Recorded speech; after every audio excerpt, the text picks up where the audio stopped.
The Thief and the Cobbler, the recobbled cut, is notably one of the trippiest yet incredibly well animated films in history. If you're here, you've likely already heard the story before about the film's production, but for those who don't, here is a brief summary that I stole from Wikipedia. Richard Williams, one of the most prominent figures in animation history, attempted to create his own magnum opus, The Thief and the Cobbler, which was begun in 1964 and was initially self-funded.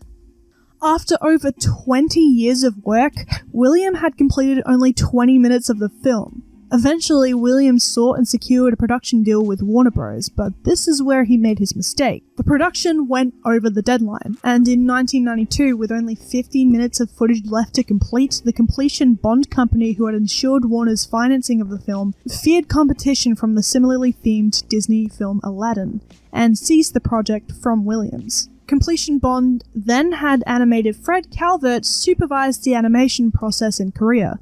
Calvert's version was released in 1993 as The Princess and the Cobbler. Miramax then acquired rights to the project and rewrote and re-edited the film to include continuous dialogue as well as many cuts to lengthy sequences. Miramax's product was released in 1995 under the title Arabian Night.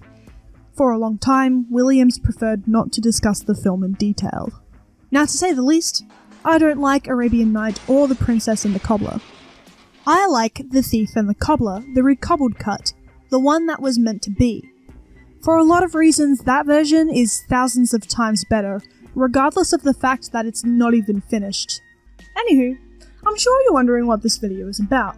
Well, you see, I decided to express my love of the film by spending a whole week modelling a character from it, that character being our best boy string bean, Tac the Cobbler. Because, guys, look at him. Look at his face. Look at his eyes. This guy wouldn't hurt a fly, and you know it. Well, except he would, because he took down an entire army of one-eyed men and their giant war machine with nothing but attack. He's also a cobbler, and who doesn't like a man who can sew? I've always had an appreciation for the pot-bellied middle-aged men who work behind the counter at my local Mr. Minute. So anyways, I started by collecting a bunch of reference photos from the film, making sure to get every angle of Tac's beautiful, slender body. I'm converting a simplistic 2D character design into a 3D model, so this is incredibly important to ensure I am reading the design correctly. From there, I begin to build a basic model in Blender, starting with Tac's head and working down. Tac's head was probably the hardest because it's regularly changing shape throughout the film, but I think I got it somewhat right. Anyhow, because Blender isn't all that great when it comes to sculpting, I threw the model into Zbrush and began sculpting Tac's long goblin fingers and toes, as well as his twiggy nerd arms. Seriously, for a guy who can lift a giant metal bowl that's more than 25 pounds, you'd think he'd have a bit more meat on those bones. Once I was done, I threw the model back into Blender and began modelling his clothes. I started with his shirt, then his overalls, his shoes and socks, and of course his big saggy hat. I had no idea what this thing was, by the way, so I looked it up. It's legit just a type of hat that peasants wear, and this is what it looks like in real life. For some reason, I want one. Finally, I modelled his facial features, making 2 big round eyes and fixing his nose because I hated it. This is, of course, where I insert the little tack that pretty much functions as his mouth. Perfect. Now it's time to hop into Photoshop and make some textures.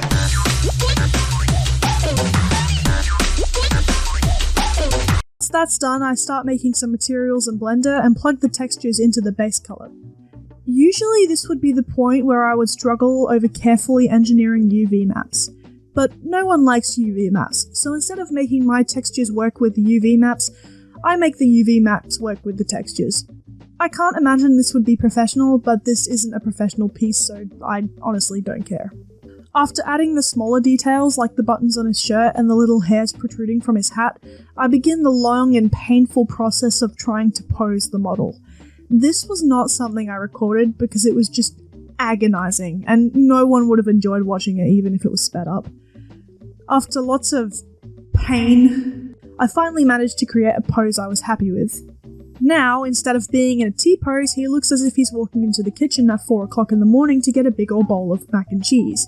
I went ahead and fixed a few of the textures that got warped while I was posing him, including the big X-shaped patch on his butt.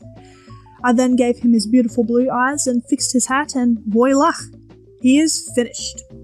But wait, that's not all. Aren't we missing something? Where is his mouse friend? We can't have Tac the Cobbler without a little white mouse. Why, that's the very thing that represents his kind heart. I mean, guys, he's carrying the mouse in his pocket throughout the whole film. Now that's adorable. So, very quickly, I modelled a cute little white mouse and plopped it on his shoulder. There we go. Much better. After that, I messed with the materials and shaders to get something that I liked, built a pedestal for him to stand on, and added some lighting. And once that's all done, it's time for the money shot.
That's it, ladies and gentlemen, and everything in between. I hope you enjoyed this short but actually very long journey.